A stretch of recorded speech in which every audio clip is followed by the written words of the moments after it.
Hello CS112, today I'll be going over Solutions Homework 2. This video might be a little longer because I'm going to show you guys how to debug your code properly as well as interpret and read the tester files.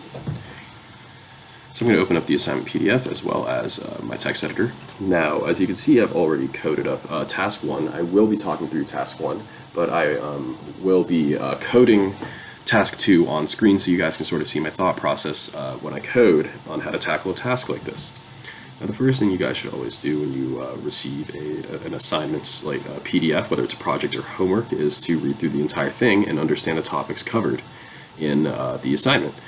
For instance, if you read through this and you're like, all right, this has to do with Boolean expressions, like if branches, as well as a control flow inside a definition. If you guys need help with any of those or a bit rusty, review before you start coding, or else this will take a lot longer and be a lot more stressful than it needs to be.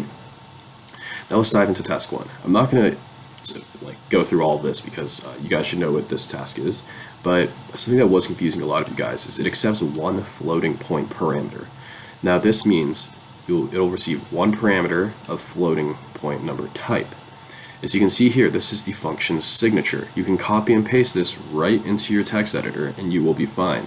In fact, I encourage you to do that, because if the tester is looking for this function to call and it tries calling it, but you have chemical spelled wrong or punctuation off or a different amount of parameters, it will throw an error saying it's not found.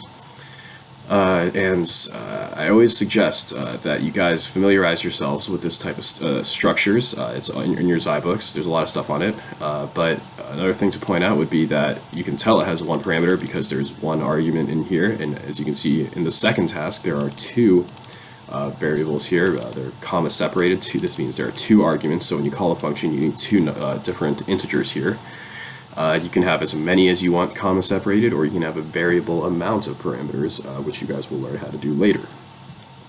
So a good rule of thumb, the first thing you should always do while creating a function is check if your parameter is a good value or not. Now you are guaranteed that it will be a floating point number, but you have to check if it's between 0 and 14. That is the very first thing it asks you to do. And this is a pretty funny structure that they gave it to you like this, because this is how your code structure should look, where it's the definition and a bunch of if statements. Now, I went ahead and I just did this in the exact order they gave it in, and I will fail a test case that way. But if you read through it and you did it this way, you will be fine for the most part, but you will have to make a slight change, and I'll talk about that later. So let's look at my code. So after I've checked if it's a good or bad measurement by simply saying if pH less than 0 or greater than 14, this has to be an or. Some of you guys are putting an and if you read this with an and here, it makes no sense, right? If a number, let's say a number is less than 0 and a number is greater than 14, that makes no sense. There is no such number. So this has to be an or. So I suggest, especially for those of you who are new, to reread your statements after you type them to make sure they make sense. Now, a lot of you guys that post your private code, you guys have these compound Boolean expressions here. Let's look at this weak acid, for instance. It's said to choose a number, or not choose a number, if the pH is between 4 and 6 exclusively, it is a weak acid. Notice how I didn't need to check if it's less than 4, or if it's greater than 4 and less than 6. I only had to check if it's less than 6. Now, why is this? Why do I only need to compare pH to one number in all my statements rather than having these compound Boolean expressions where I have to check both? That has to do with control flow. As soon as the computer starts reading this stuff, let's say I have the number 5, it will say 5 is a good number, 5 is greater than 1, 5 is greater than 4, 5 does not equal 4. It will go here and it will say, all right, 5 is less than 6, and return weak acid. It will, as soon as this return statement is hit, it will have the return value, and none of these lines of codes will be read. Nothing inside the definition below the return value will be read. It'll immediately exit and return a string weak acid. Now, I'll go into this a little more in depth about what I mean about this, why I only need to compare once, but to one number rather than these whole Boolean things, the compound Boolean expressions. So again, we have the number 5, right? So it's not less than or equal to 1, so it will move to the next check, which is at 4. It's not less than 4, and it's not equal to 4. All right, so I'm right here in my code now. We've already confirmed that it is not within this range of numbers. But then as soon as this turns true, pH is less than 6, we've confirmed that it's not any of these numbers. So it has to be within this range, which is the range I'm looking for. So it will return weak acid. Now keep in mind, if I have this statement, if pH is less than 6 located up here or up here, it will fail because of this, what I talked about on this side here.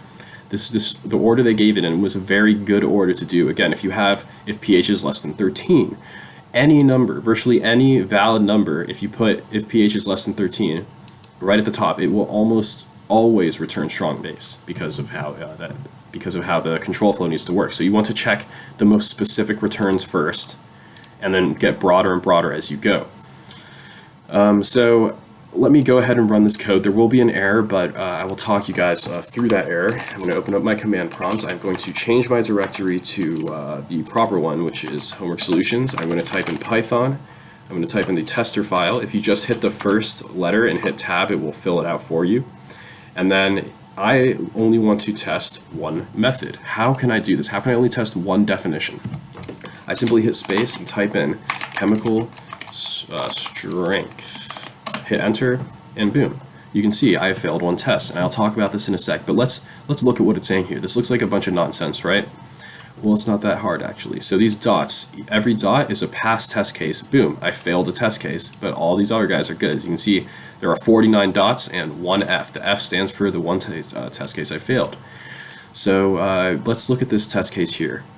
Now, it's asking chemical strength 7 neutral, but wait a minute, I have this line right here. As you can see on this the project specs, that is the last thing they tell you to do. If the pH is 7, simply just return neutral. Now, for those, like, obviously you guys would know how to fix this, but I'm just going to copy and paste my code into a fun tool called Python Visualizer. This is not something you have to download. It's just a quick Google search. And you'd want to go to live programming mode. That's the real moneymaker. You can close the previous tab and paste your code. Now, make it a little bigger. I'm going to check which test case I failed. And I'm simply going to copy and paste this into Python Visualizer. I'm going to make this bigger so we can all see it better. So now where would I put this? If I put it up here, if I try calling this method before the definition, you'll get an error. It will say chemical strength is not defined. Now let me show you how the computer reads it. This is another brilliant thing about Python Visualizer that I really like. Let me go ahead and move it where it should be. It should be, right now I'm inside the function because I'm indented within the function.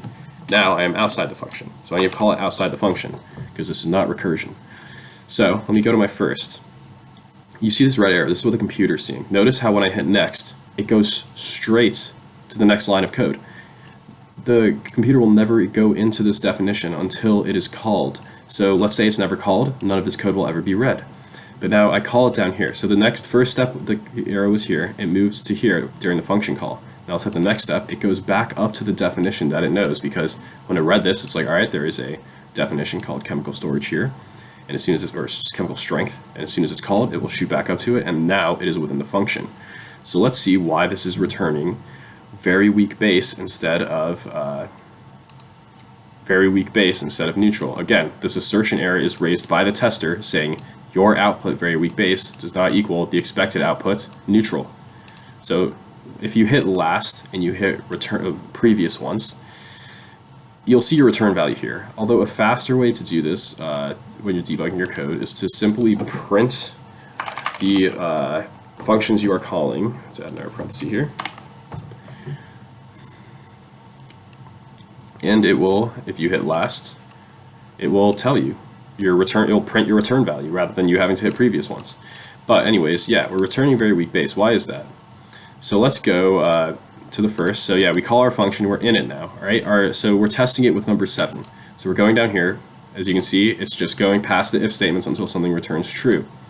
And boom, we get to this, and look, instead of skipping to the next if, this was true. And obviously, 7 is less than or equal to 8, so it will return this. So this is where order matters. Like I said, if you tried doing this 13 before the 1, it will always return the wrong thing because that is true. A lot of numbers are less than 13 in this case. So if I simply move this before this statement here, I'm going to fix my spacing.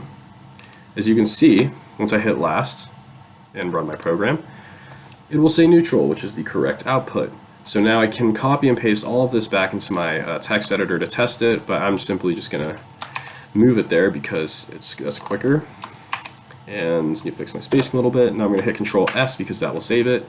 I'm going to open up my command prompt, and to save you guys time, all you guys need to do is hit the up arrow once, and it'll bring up your last method or the last line you typed into your command prompt. Hit enter, and you see that beautiful OK because we debugged the code properly.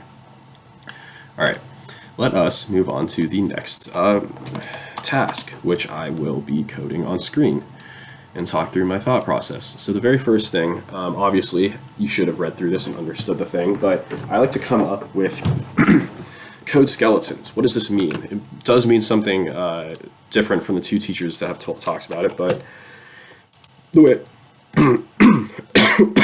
excuse me, oh man, choked on my saliva. The way I like this to see it is you're just commenting up a structure of what you need to do.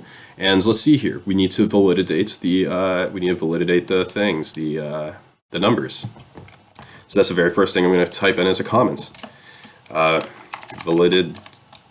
I don't know how to spell that. So validate S1 and S2. We have to validate 2 parameters this time. What is the next thing we do after that?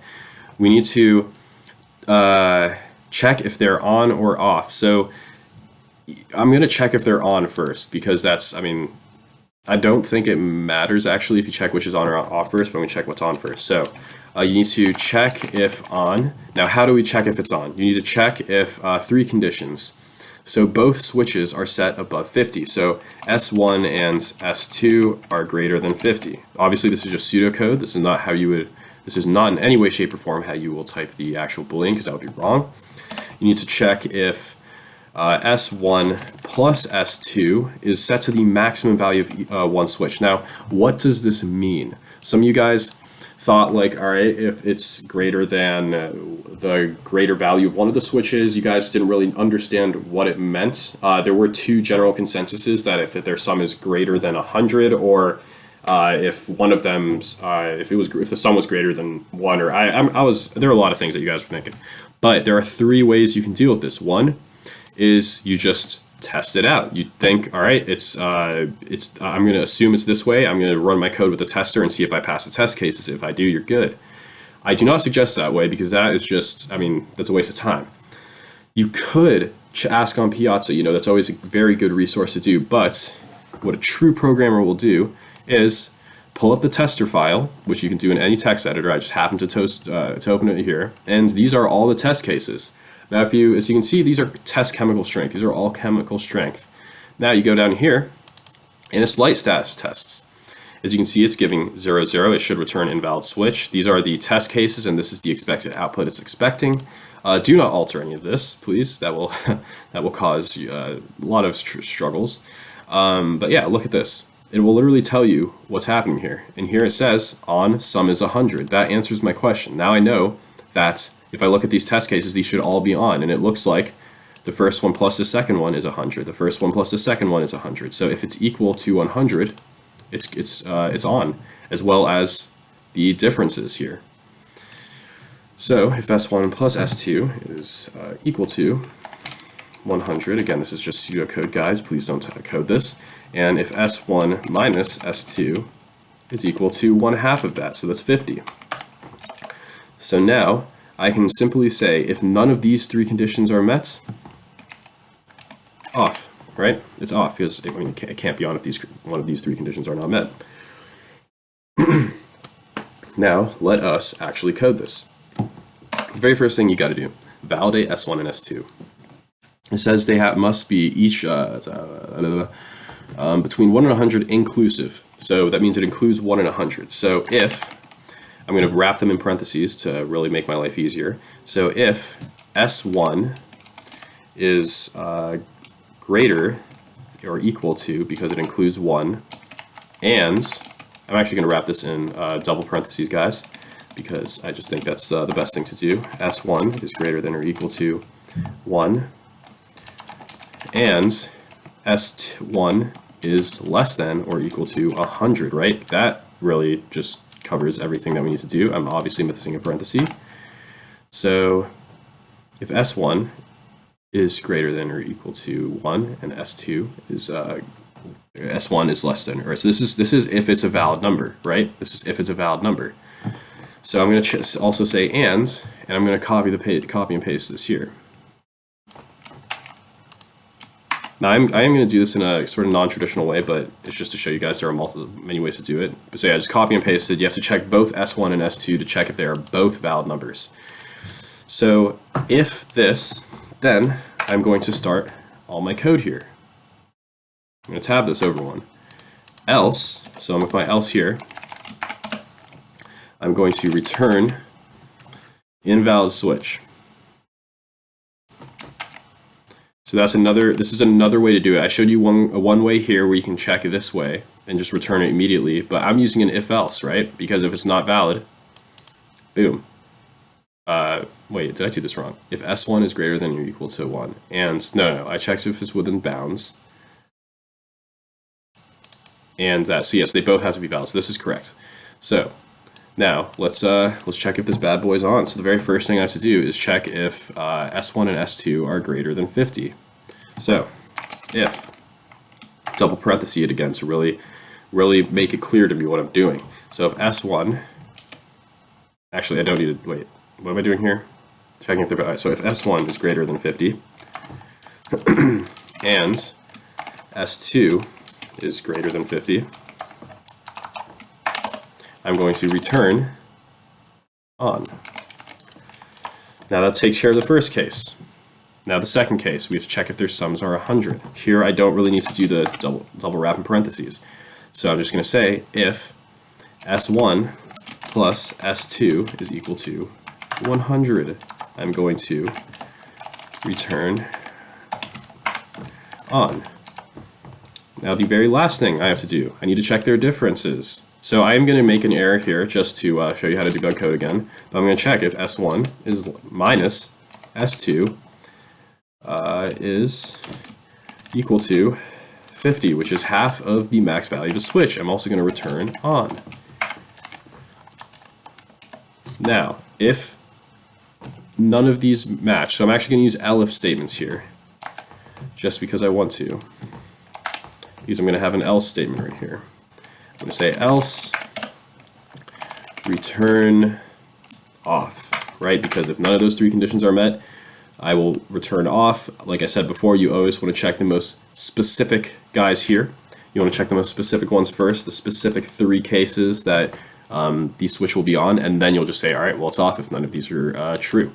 So let's test this bad boy out. There will be an error thrown, but let's just see what happens. So I hit Control S to save it. I'm going to open this bad boy up. I'm just going to hit my up arrow key, and then I'm going to delete chemical strength, and I'm going to type in, what is this, light status, I believe.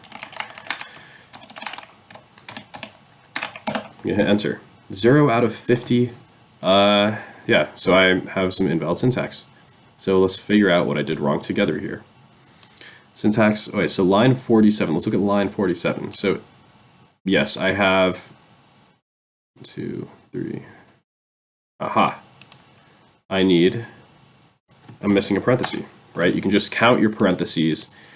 Like you can count all the parentheses in this line, and as soon as you have, you're missing, like you have an odd number of parentheses, you are missing a parenthesis. So I'm going to hit Control S again. Shows be an even number of parentheses in each line. I'm going to hit my up arrow, hit enter, boom. Now there's no syntax error. I'm glad we were able to hit that together. Just count your parentheses, and yeah. So this is weird. It looks like a lot of the assertion errors are saying I'm returning off when they're returning on. And yeah, that's the case for all of them. So typically when you see an assertion error and it looks like the same error is happening, that means if you fix one of these, all the test cases should be fixed, but that's not always the case. So let's just, again, I'm going to copy and paste this into the visualizer, because that is your best friend, remember? Boom. And then I'm going to call it outside of the function. I'm going to call it with this. I'm going to copy and paste. And boom. I call it, and it says I have an infinite loop. Oh no. Why do I have an infinite? Oh wait, I probably just ran into a firewall or something. I don't have any loops here. So, ooh. Actually, you know what? I'm not going to use Python Visualizer for this. This should be something that you can refer to the tester for. So let's look at the tester. This is returning on. There, give me 1 second here. Where's my? All right, so this is returning on right here. All right, so 1464 should return on. While just looking at your code, you should be able to tell what's wrong with this. So you're checking. All right, so both of them are not over 50, so that's not on. 14 plus 64 is definitely not 100, so that's not on. S1 minus S2, S1 minus S2, that's negative 50. Now, if you go back to the assignment specs, there's nowhere in the code that it guaranteed S1 is going to be greater than S2 or S2 is going to be greater than S1. And it also didn't say, like, the difference of S1 and S2. It just simply said to find their differences, you know, the differences of the two switches. So you have to check both, S1 minus S2 and S2 minus S1. Boom. Now that I have checked, I'm going to check both S2 minus S1 and S1 minus S2. This should work, right? So let's hit Control S. I'm going to hit the up arrow key, hit Enter, and you get that beautiful OK. Now let's delete light status. Let's make sure I didn't accidentally alter the code above, and there we go. I passed all the test cases. Now, if you guys have any questions about what's going on here, feel free to ask. You can leave a comment or ask on Piazza, it's up to you. But you guys should really get this stuff down. The control flow, if-elif statements, why I chose to do elifs here. Because this is the basic stuff. You need the basic stuff in order to really excel later on in this class and in future CS courses. So yeah.